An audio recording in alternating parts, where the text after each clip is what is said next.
If you've seen my channel before, you probably know that I'm a big fan of cinematic sequences, product shots, B-roll, and pretty much any way that I can elevate the way my footage looks like. So today I'm super excited to check out this iFootage Pico slider that was sent to me by iFootage. I want to thank them for sponsoring today's video and sending this over for me to check out, because with this you can create some really interesting, and I would even dare to say impossible types of shots. This is made for small, portable and lightweight cameras, because this thing itself is small, lightweight and portable.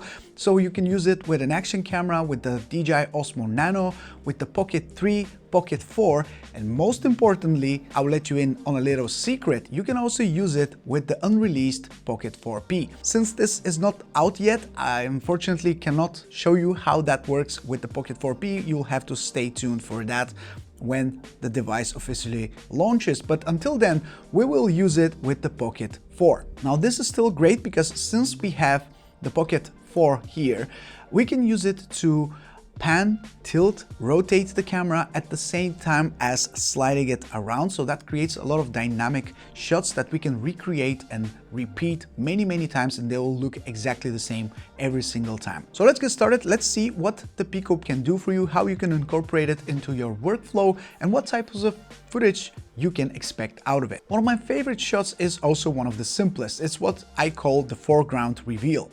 You hide the pocket camera behind something that's really close to the lens, and then you slowly reveal the main subject. Since we have an additional layer that is in front of the lens, it also kind of maximizes the curiosity, so the viewer would like to keep watching to see what's going to happen next, what's going to be revealed. So that makes a difference compared to just a regular shot showcasing the object straight away. And this brings me to something that I don't think many people talk about, which is consistency. With this slider, you can repeat the same movement every single time and it will look exactly the same. You cannot do that, you cannot replicate it handheld.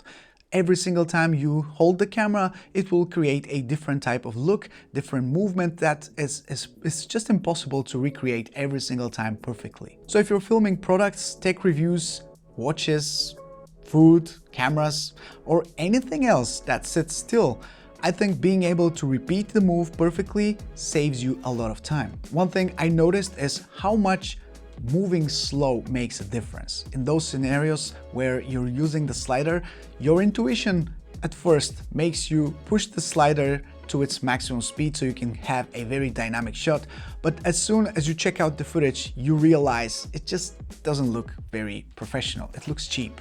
So what you can do to combat this is to set the speed to a lower amount, and then if you want, later in post you can always speed ramp it and make it faster, but for the most part you don't even need to do that. And because the Osmo Pocket 4 is so lightweight, the slider can handle it perfectly. As a matter of fact, it can even handle a bigger camera, so even your bigger cameras could be handled by the slider. You can use that as well. It's not mandatory to use a small camera. If you have a lightweight setup, you can still use this portable slider. Now I want to show you how easy it is to use the slider. It's a very non-complicated interface that we have here. So first, the slider itself is pretty short, but still it has a lot of movement that you can use within this axis with the Osmo Pocket. For example, you have these two little buttons here on the side, which when you press, they pop the little feet out and you can put it nicely on the ground where it will be a little bit more stable on the ground so it won't wobble. And of course, if you want, you can put them back and use this in a different way. You have two different points here for mounting, 1/4 inch and 3/8 of an inch that you can use for mounting on a tripod. That gives you a lot of flexibility to put this anywhere you want, and since it's not that heavy, that also helps a lot. Then you have a small display that indicates the battery level as well as your A and B points, and of course all the other points if you are adding more. You have a power button, A, B button, loop button, and pause or play button, and then you have a little scroll wheel that looks a lot like something that DJI has made. As a matter of fact, iFootage is a direct partner of DJI, so These sliders are made to work specifically with DJI products. Of course, they are not limited to working only with DJI products, but they talk to each other very well. So that's the reason why the best example of a device that you can use with this slider are the pocket cameras from DJI. On the back, you have two ports. One of them is for connection between the Osmo Pocket and the slider itself, so they can communicate with each other. And the other one is just a charging port that actually charges the device quite quickly. The battery life is up to 7 hours, which is great. And for the most part, I would say that for a regular day of shooting, you will be fine with this built-in battery that you have. Now let's quickly connect the Osmo Pocket 4 to the slider itself. So this thing goes into the base of the slider. We lock it.